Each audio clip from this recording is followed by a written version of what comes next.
What's up, everybody? I'm John Middlekauff. You know what I need you to do.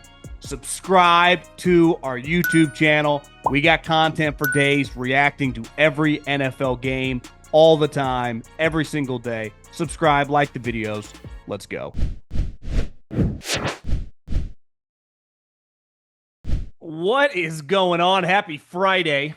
Didn't plan on being here, but it's training camp. It is the Bravo TV show that is known as the Dallas Cowboys. And was just actually planning on doing a little gym lunch run. And I saw that Micah Parsons, my phone starts blowing up with people sending me tweets, people sending me Instagram posts, that Micah Parsons tweeted out, I don't want to screw this up, thank you, Dallas. The star pass rusher has officially asked for a trade. Scary Terry did it yesterday. The Dallas Cowboys star pass rusher, who has been wanting a contract, obviously, says, I wanted to be here. I did everything I could to show that I wanted to be a Cowboy and wear the star on my helmet. I wanted to play in front of the best fans in sports and make this America's team once again. The team my pops and I grew up cheering for way up in Harrisburg, Pennsylvania. Unfortunately, I no longer want to be here. I no longer want to be held too close to the door of negotiations without my agent present. I'm not going to read the rest because Micah Parsons wrote a book. But Diana Rossini tweeted yesterday that their relationship has been deteriorating. Clearly, I think the root of this issue, I've been saying this for a while. I grew up, my dad was a little bit older when he had me. And by the time I was like 20 years old, most of his friends, late 60s, early 70s. A lot of farmers, a lot of old school businessmen. Very stubborn group, especially the ones who were still having success late at that stage of their life. And I think Jerry, a guy in his 80s who's extremely prideful in these situations, we have seen from CeeDee Lamb to Dak Prescott, these drag on forever. And ultimately, he's paid Dak multiple times. He paid CD a boatload. For whatever reason, he will not contact David Mugheleta, who at this point in time is, if not the most powerful agent, easily 1B or 1C, right? For a long time, it was Tom Condon, Drew Rosenhaus, Mugheleta, and Jerry just doesn't want to deal with him and refuses to call him. And obviously, Mugheleta's not contacting him.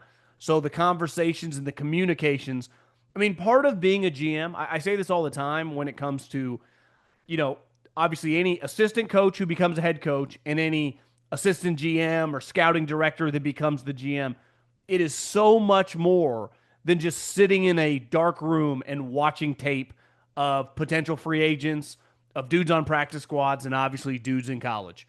You are constantly managing up and dealing with agents. So you're dealing with the owner and dealing with the agents. No matter how much you like or dislike that part of the job, it is a massive part of the job. And now with these guys, some of the star players, non-quarterbacks in the NFL, are getting NBA level contracts. Like Micah Parsons would get, I would guess, 140 guaranteed and probably a total value worth of $200 million. So you're looking at a player that if they do not get injured and he plays at a high level, is going to see every penny. I say this all the time about these quarterbacks. We spend a lot of time, and I'm guilty of this too, hammering on guaranteed money, like how much guaranteed money Dak got or how much money CeeDee Lamb got. Last time I checked, Dak's made every penny of every contract, non-guaranteed and guaranteed. If CeeDee Lamb doesn't have a catastrophic injury, he's going to see every penny of that contract. Most of the star players in the NFL are just going cha-ching, cha-ching, cha-ching, all the way to the bank, non-guaranteed and guaranteed. When you start falling off a cliff like Russell Wilson, they throw you to the wolves, rightfully so. I don't want you on this team. You suck. But most of these players all throughout the league, you go through every good team or every star player, they are seeing every penny of that contract. But you are talking an enormous amount of money. I saw this on, I think, Twitter the other day, is this thing went viral of Jerry Jones negotiating with Deion Sanders back when he signed him in 90, it would have been probably the spring of 95. Because the 49ers won the Super Bowl with Deion Sanders in 94. They won the Super Bowl like February of 95. So Jerry would have signed him a couple months later or a month later. and he went behind Steven, who was running the cap at the time. I mean, the cap was like 2 years old, and just did the deal with Dion and gave Dion, I think, $13 million signing bonus slash guaranteed money up front, and basically hit his account, and then paid him the minimum for the next couple years. And Stephen Jones is like, what the hell?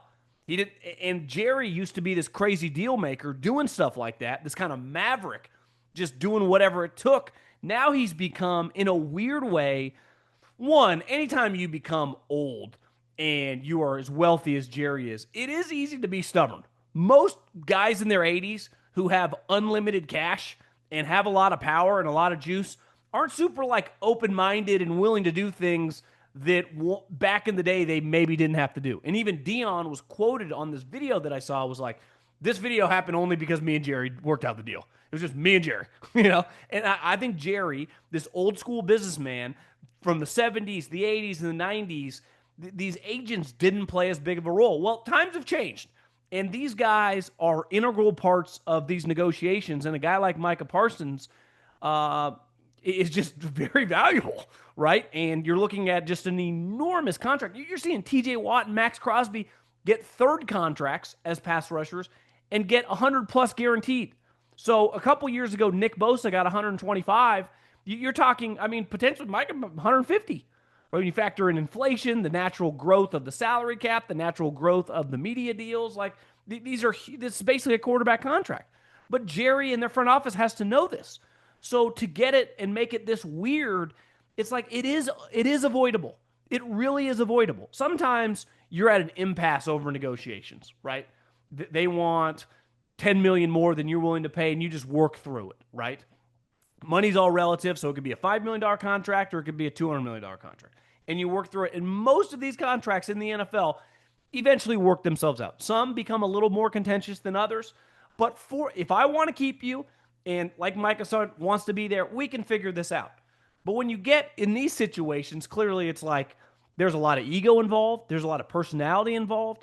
This becomes less about the actual money and the actual play on the field and becomes this circus. And that's what the Dallas Cowboys have become, a circus. So that video of Jerry back in the mid-90s when he was in his prime as a businessman, when the Cowboys were in their prime as a roster and everything was running. I grew up in Northern California, and the Niners were a fucking dynasty, and they were the one team that could beat them, and beat them a lot. And Jerry, obviously, his ego fired Jimmy, like he had to be a big part of it. And let's face it, past 96, like they've had some good regular season teams, but they haven't done shit, haven't been to a conference championship. Think how insane that is. How many teams in the league over the last 10 years haven't been to a conference championship? Think about the natural turn. The Jags were there not that long ago. And I think when you look at this Cowboys situation, it all stems back to Jerry, right? Because they've proven that they actually can pick pretty good players.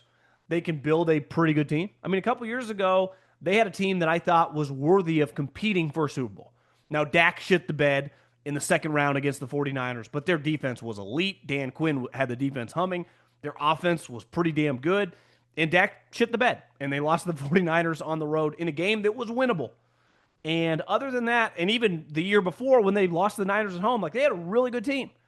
And now you're looking at a team whose roster's not quite the same, who's very dependent on some young offensive linemen. I still don't know about their running backs.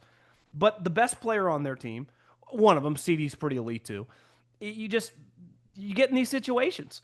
And you have a first-year head coach in Brian Schottenheimer that I think it's easy to shit on the guy. But the reality and the facts are no other team was hiring Brian Schottenheimer to be their quarterback or be their head coach. Nobody. You could argue no one in the league was hiring him to be their offensive coordinator. And that's who Jerry made the head coach. I mean, sometimes I see Jason Garrett on television and I go, I don't know who's hiring this guy, some fucking suit at NBC. Like, this guy doesn't resonate with any of us. Like, he's not very good on television. He's just bad. He obviously was a below average head coach. I mean, the guy it's crazy that he had a job as long as he did, but he was obviously kind of a made man in the Dallas Cowboy mob because he's awful on TV. He was a guy that any Cowboy fan wanted fired about year 2 into the thing. But somehow, everywhere we look, it's always Jason Garrett around. And that is the power of the Cowboys. Like, people always get very angry. It's like, why is everyone talking about the Cowboys? Why is everyone talking about the Cowboys? Because for as crazy as they haven't won in a long time, they are a massive brand that does huge numbers. That's not debatable. It's like, why are the TV shows always talking about it? Well, they got these things called metrics, and they can tell when you're watching and when you're not watching. Like, they kind of know what's going on. They would talk about the Jags if they did the same numbers, but they don't. So they don't talk about them. There's just a numbers game. And I think the Cowboys, and Jerry's very egotistical about that notion of, I got the biggest brand, I got the biggest team, my team generates the most money, but they never fucking win. And he's a big reason why. You hire average coaches, you always get in these weird disputes over these players, you never do these contracts right. Meanwhile, you get the best GM and one of the best run organizations in your division who operates the complete opposite way. Howie and the Eagles have to be today, or really the last 24 hours. They got Scary Terry, who's demanding a trade, and doesn't look like Washington's going to pay him.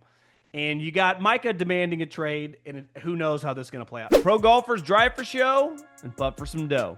And the easiest way to make you some dough, betting on this week's tournament at DraftKings Sportsbook. From the opening round, Championship Sunday, DraftKings Sportsbook has you covered with live betting, player props, and so much more. If you've never bet on golfers before, it's easy. You can take them to win, you can take them to top 10, you can take them top 20. Some guys this week I like. We're making the push toward the FedEx playoffs. Ricky Fowler has been playing good golf. Hammer him to top 20. Max Homa, another guy who is trending, top 20. Matt Fitzpatrick, also playing really well. If you want to get a little more aggressive, top 10. Jake Knapp as well. Just had a good week at the 3M. Download the DraftKings Sportsbook app now and use the code JOHN. That's code JOHN for new customers to get $150 in bonus bets instantly when you bet just $5. Only on DraftKings. The crown is yours. Now, let me say this. I've been talking here for a while. The NFL is not the NBA. Just because you demand a trade doesn't mean anyone actually gives a shit and you actually get traded. We see guys demand trades all the time and they go nowhere. So I'm not acting like Micah Parsons is going to get traded or Terry McLaurin is going to get traded. If I was a betting man, I would bet neither guy gets traded. That's not the way this league works. This isn't, Kevin Durant or some of these guys are like, trade me, and they're like, oh, where do you want to go? That's not the way this sport works, which actually becomes more profane that way because you're not worried. Like, if this was these other sports, baseball or basketball, you'd be like, he's gone. And I do not expect Micah Parsons to be traded, but this is a circus. And, Adam Peters, who I've known for a while, like, I understood why he made these trades in the offseason, but I've said before, I do think trading for Debo, he's making the same money as Terry, and Terry just goes, I just 13 touchdowns last year. One, I'm underpaid, but two, I'm not making the same as this guy when I've been in this organization. So these locker room dynamics are a huge part of being the GM. It's why this offseason, what did Howie Roseman do? Did he have to pay Saquon? Of course not. But why did he do it? Because everyone looks around and go, who's the best player on this team? It's not our quarterback, who's the highest paid player on this team. It's our running back. And we have a team full of stars. A.J. Brown, Blaine Johnson, star players. Jalen Carter, who's not eligible to get paid. But, we got to take care of this guy because money does kind of demand respect, right? When you're an elite player, how much you make, it's all public. This isn't like most of our jobs. You're like, I don't really know how much this guy makes. This isn't public information. And I think you look at this situation, it's just always Jerry. Ultimately, I think Washington is much more stable now. They will get this figured out in some form or fashion. I think the Cowboys will be like, yeah, we just don't care. It's like, what are you going to do now? Call David Mugheleta? I apologize. Can we figure something out? This is anyone who's been part of negotiations, whether it's negotiating a salary, whether it's negotiations with a loved one, a girlfriend, a wife about trying to figure something out, whether it's negotiating to buy a house. The moment your ego and your pride and stuff gets involved and you can't take the emotion out of it, so what coward do you say? Take the emotion out of it. That's how the best negotiations happen, especially at the price points in which we're talking. It's like, can you take the negotiation? That's where I think the Commanders are like, listen, Terry, we love you, but we're not paying you $38 million a year. There's no fucking chance on God's green earth that's happening. Because that's a non-emotional decision. I don't, that's crazy. It's not happening. And he's going, well, I deserve more than DK, right? And you're like, well, do you? We're maybe willing to give you somewhat in that vicinity. So I just think this Cowboy thing is very emotionally driven. and it's just become an absolute shit show. It's why, and let's face it, like even Washington's a little weird with one of their most famous players. I mean, obviously now with Jaden, probably their second most important guy. That is just like, get me out of here. I don't want to be here. He's holding out, and then he's holding in, and Micah's holding in. These things become hard to overcome. I saw with the 49ers last year. It was like year after year after year of like trade requests, holdout, trade requests. It's like, God, it just wears in the locker room. It wears on the coaching staff. It's like, these are human beings. It wears on the fans. It's like, God, this is so exhausting. This is so avoidable. Even, let's use the Steelers as an example. TJ Watt is going to go down as one of the better players in the history of a pretty legendary franchise.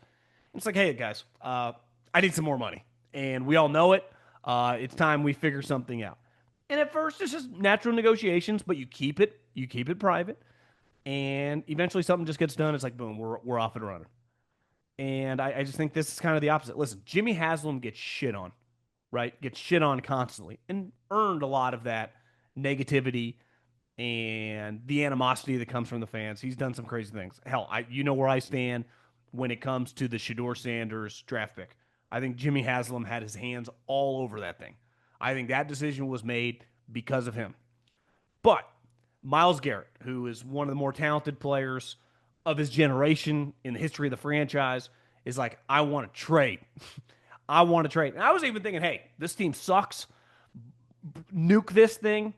Trade them for a couple ones, couple twos. You'd have 4 or 5 teams. The Packers, the Lions, I mean, the Niners, the Rams. Teams would have been lined up. Like, what do we got to trade? What can we pay them? And Jimmy Haslam's like, no. One, I don't negotiate this, even though I signed the checks, but deal with my GM. But we're not trading you. And he deals with football, and he's like, yeah, we're not trading you. And what do they do? They're like, what do you need? Break you off. And just settle everything down immediately. And the Cowboys just never do that. All these other good organizations, and I'm not putting, Terry's 29, 30-year-old wide receiver. Mike is in the prime of his career. And at the end of the day, like if I wanted to defend Washington big picture, like I can find wide receivers. Find them every year in the draft in different rounds. You get, for every Jamar Chase that's drafted 5th, there's Justin Jefferson that's drafted in the 20s. There's A.J. Brown, DK Metcalf, drafted at the end of the second or middle of the second round. Right? Keenan Allen, who's had an incredible career. He's a free agent right now. Drafted in the 3rd round. Devontae Adams, middle, late second round. It's like that is there's no like Myles Garrett's Max Crosby is such an outlier to find an elite player in the 5th round or whatever. Like that Nick Bosa, Joey Bosa. Like just think of all the top linemen over the past 10 plus years. Khalil Mack, where they are drafted. Micah Parsons, looking back, it's one of the crazier stories. Like, how did he fall out of the top 10? Well, part of it was 2020, the season he sat out like Jamar Chase. If he had played, does he end up ever sniffing coming to the Cowboys? Probably not. If he had played and that season had been normal, what are we talking about? A guy, top 5 pick? the first non-quarterback off the board? Probably. I mean, I think and sometimes it's hard to play that game with hindsight. I think given those circumstances, the way, football was thrown, obviously a world was thrown in a loop, football was thrown into a loop, and he fell to them, and they got lucky because of that situation. So now they find themselves in just a avoidable problem. I think that's the moral of this story. Avoidable problem. And Jerry never avoids problems. He just does not avoid problems. And he has a coach that the conventional dialogue or thought and the dialogue around him is going to be, God, you got a guy that might be over his head to begin with, that shouldn't be in this position, and now you're saddling him with this. These type situations are taxing on Andy Reid's, on Mike Tomlin's, I saw it with Kyle Shanahan, let alone a guy that no one has ever thought about him being a head coach for a decade plus, 15 years. He was kind of in the mix in like 08, 09, 10, and then ever since then, it's like this guy has not been discussed. And now this is his problem. The best player on his team, definitely on his defense. You got Eberflus, who's, I guess, a good defensive coach, but good luck, buddy. Godspeed to you guys. So it's just an absolute shit show. And let's face it, they're the Bravo reality television show of the NFL. They're like a summer house. They're like a Southern Charm. They do massive numbers. They draw massive interest, but it's just a constant shit show. And the one thing you know when the season starts, like this team ain't winning. They might win double digit games, but bet against them in the playoffs. And as we saw last year, they're an injury two away because they're kind of built like a basketball team. They got three or four guys who are making all the money, who have to play at an elite level. And if one or two of them get injured, write them off because they are going to suck. And they already got some issues going on. Got some offensive linemen that are banged up. They got some offensive linemen that are just going to start that they're depending on to be like high end guys. And if they hit, if they can find the next Zach Martin, if they can find the next Tyron Smith, if those guys become Pro Bowl guys, like, okay, they might have some. But what if they don't? What if like sometimes the Tyron Smiths and Zach Martins, like those are once in a 20-year span type draft pick, right? You usually don't just like, hey, back to back Pro Bowl guards, back to back Pro Bowl tackles. Not the way it works. Oh, and then on top of it, you have the best team in the league, let alone your conference, let alone your division, just licking their lips to play you. Licking their lips. You're a little lucky that Washington has this Terry situation because they're obviously better than you two. And here's the other thing with some of these young offensive linemen. The Giants, they're starting Russell Wilson. So if they were a stock, I'd short them. But they do got some defensive linemen. And you see Abdul Carter working the randos in practice. Like, that guy is a fucking problem. Like, he's a big-time player. They got Brian Burns. They got Dexter Lawrence. So if you do have some offensive line issues, they will destroy Dak. I mean, he will be a sitting duck. And is this team going to be some great running the football operation? Not quite sure. So just another day in Bravo land. I mean Dallas for Jerry and the Cowboys. But thank you, Dallas. what a headline to the book Micah Parsons wrote on social media.